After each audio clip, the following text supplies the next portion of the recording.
Welcome to this introduction to the water element, governed by the kidneys and the bladder.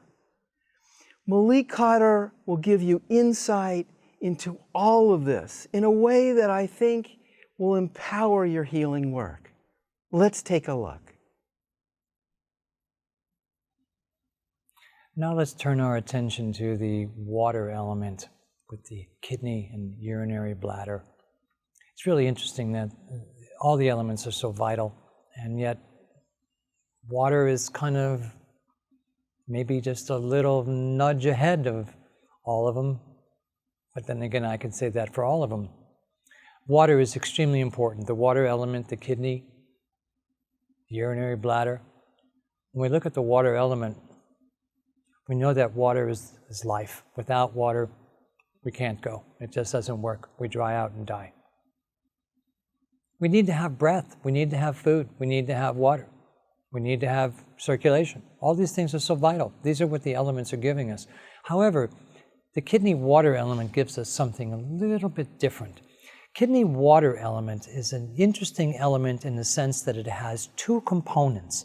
It has a water aspect, which is the water metabolism, and it also has a fire aspect, which is the adrenals. That's called kidney yang and kidney yin.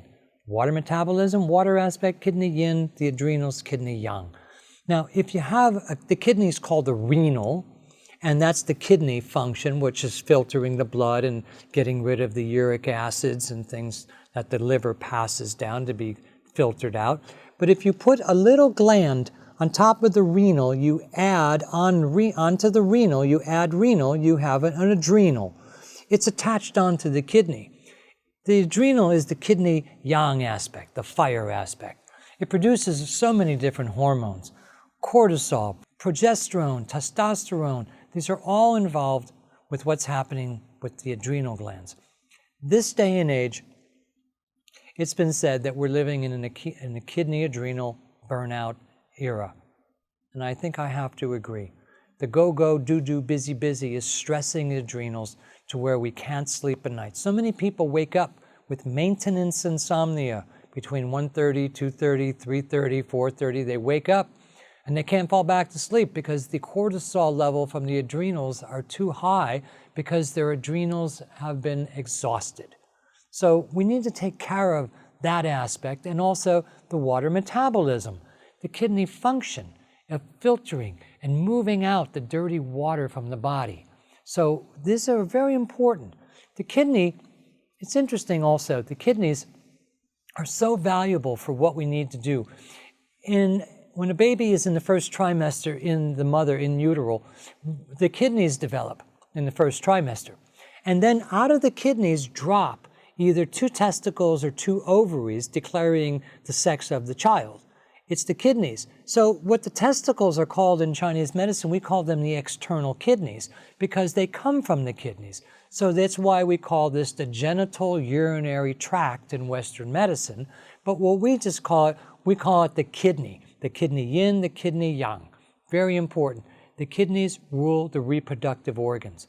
The kidneys are in charge of the power and the strength of the genitalia and the function.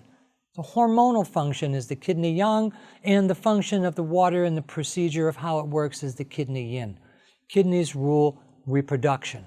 Kidneys are also very important because what they do is that they are helping with our electrolytes.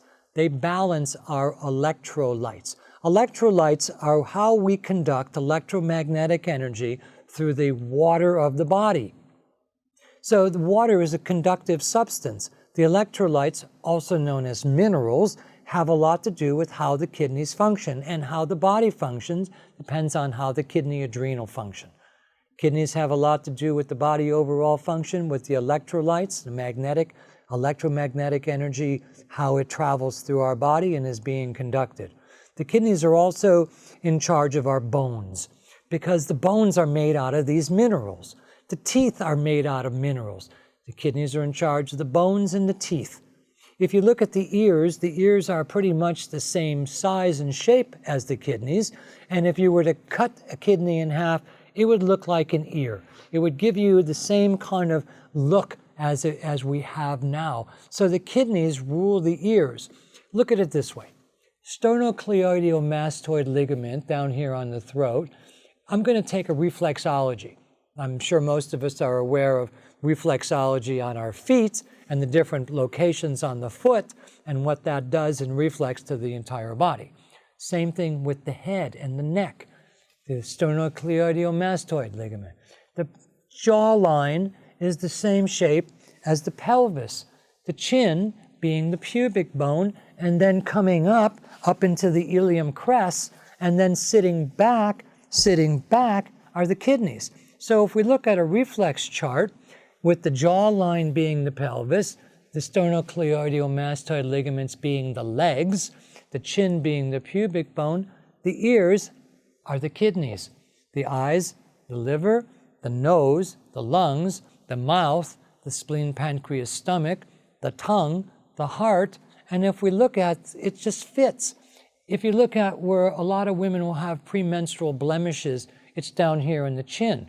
Well, this is the pubic bone, and that's where the blood stagnation causing maybe cramps or pain, water retention, swollen tender breasts, things that women happen to have when they have premenstrual syndrome with a blood stagnation or a liver qi stagnation. It all fits. Kidneys. Kidneys rule the ears, the bones, the reproductive organs, the teeth, the spine, because the spine is a series of bones. And the spine goes into the brain. The kidneys rule the brain.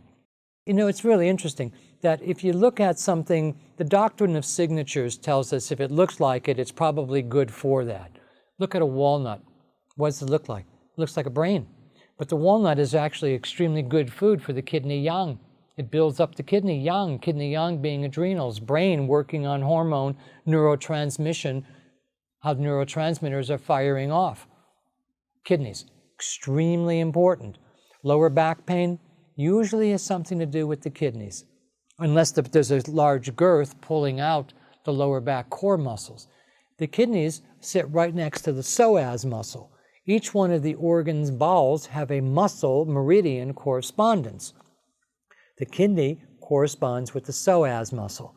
The psoas muscle is the only muscle that attaches from the lower lumbars, upper body, to the head of the femur, lower body. It's the only muscle that attaches the upper and lower body together. So when we look at the kidneys, extremely important, extremely valuable.